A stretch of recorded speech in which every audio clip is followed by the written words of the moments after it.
Hello YouTube, it's Lion here with Hobbies of a Man once again, and today we are doing another book review. Now today I'm going to be reviewing Rune Mage by Dante King. This used to be called Ink Mage, so if the cover looks familiar, that's why. This is self-published by Dante King on Amazon, and the genre here is fantasy and harem lit. Now the premise here is basically this slave ends up realizing that he has the power to use magic along this tattoo that he painted on himself at some point. And this power is called being an ink mage. An ink mage, and he is able to channel magic without a vector, or without a tool, basically, without some way to channel magic through something, right? And he's able to provide this power to other people if certain conditions are met.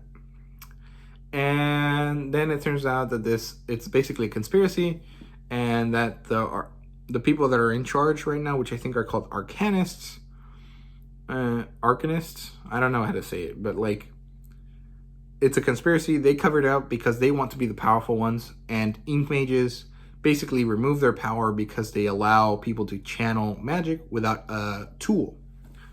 They can do it just with their bodies. So it's a bit of a doomsday scenario. Conspiracy needs to be unlocked. The bad guys need to be defeated. Good stuff.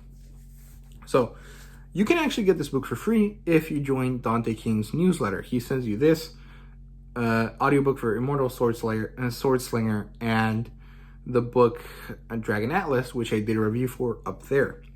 Now, the plot here is good. It's very similar to Creation Mage, actually, and I think this is because this is the precursor to Creation Mage. A lot of the ideas here get transferred over into Creation Mage, and I would say they evolve in Creation Mage, and they change from what they are here originally, but it's very interesting to see, the same idea with two very different styles, or two different situations happening, and I think it's really cool. So the basic general plot points here are a slave escape, surviving in the wild, getting into a town, and then a lot of political hijinks there where this bad guy shows up and they have to battle him and, take care of stuff, and then they're set up for the next book. And sadly, I don't think there is going to be a next book because there's some situations that Dante King had to go through with Amazon that I'm not really aware of, so I can't speculate. But apparently, as far as I understand it, he's not going to make another book. But this is a really cool book that you can read to kind of gauge how much you're interested in Dante King's writing, and from there, go on into reading his other stuff, which I would definitely recommend. So, I think this book moves a lot quicker than Creation Mage.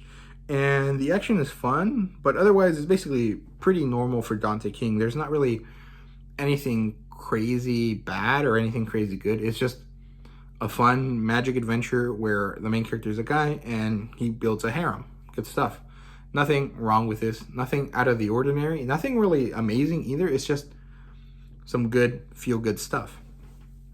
The characters here are good. I enjoy them and their interactions. We have William, who's the main character. She's the ink mage, and he's like the harem guy. We have Amelia, who's a scholar. She's a rune sorceress, and she's like some sort of noble. And she's also an ice rune sorceress.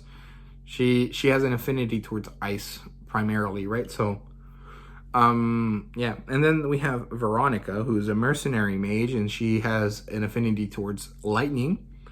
And then we have Mistress Blossom, who is the tavern owner, and she has an affinity for nature magic. And then we have Jax, whatever his name is, who is the older male character. And really, you can see the general idea for a lot of the Creation Mage characters here. Amelia is very similar to Cecilia, and Veronica is quite similar to Illyria, right? That's the Gemstone Princess, I think so. Mistress Blossom is kind of like Mistress or Madame Zell, and Jacques is, basically the precursor to the Chaos Banes.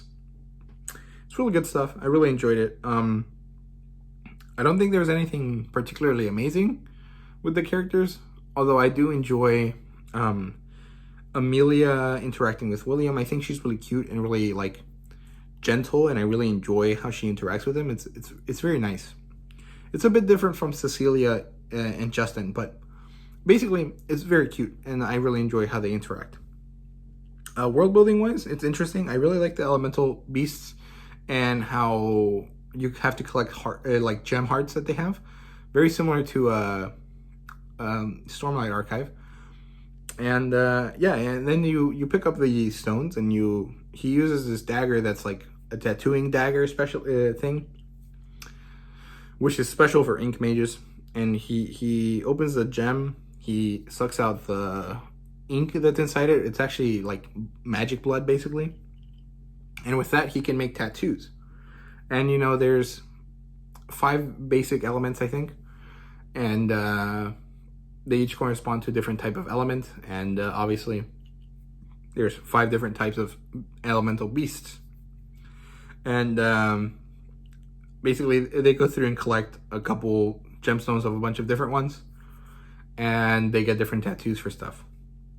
And because harem, if he sleeps with someone that has a different affinity from him, he can get that affinity. And basically, I think he started out with a blank slate, and then the first person he slept with was a fire mage, so we're good.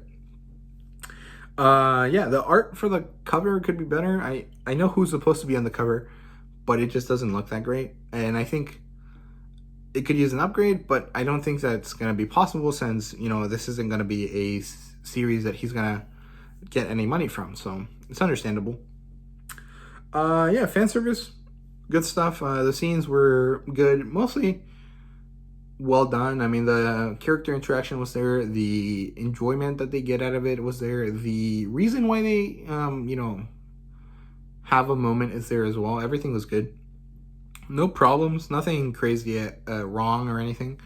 Good stuff. I enjoyed it. I would rate this a 3.5 out of 5. There was nothing here that was special. And that's really the only complaint I have. It's that it was a good Dante King book, but it wasn't like a special Dante King book, if that makes sense. It's like if I wanted to give you an average example of what he writes, this would be it. But if I wanted to give you a really good example of what he writes, I would give you Soulbinder or Creation Mage, right? Or well, actually, if he fixes the issues in Brink City, I would give you that instead, because I think that's maybe one of his best stuff that he's written so far that I've read. So yeah, that's basically it. This was a little bit of a downer compared to some of my other reviews for Dante King, but you win some, you lose some, right? So hope you guys enjoyed. I hope you liked the video, and if you did, please like, subscribe, and comment down below. Let me know what you thought. Also, make sure to subscribe to Dante King's newsletter. Check out his stuff on Facebook, and buy some of his books. I have a bunch of video reviews for some of his other stuff up there, so go check it out. And yeah, hope you guys enjoy. See you guys later.